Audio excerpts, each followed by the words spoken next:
పుష్కరాలకు వచ్చే భక్తులకు లడ్డూల కొరత లేకుండా జాగ్రత్తలు తీసుకుంటుంది సర్కార్.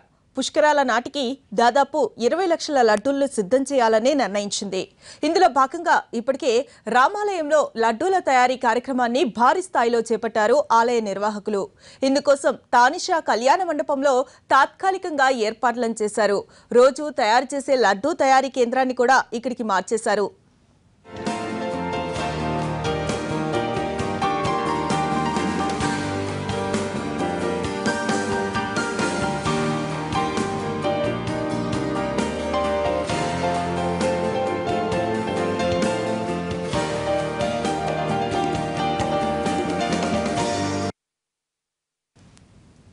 లడ్డూ తయారీకి కావలసిన సరుకుల రవాణాకు లిఫ్ట్ కూడా ఏర్పాటు చేశారు.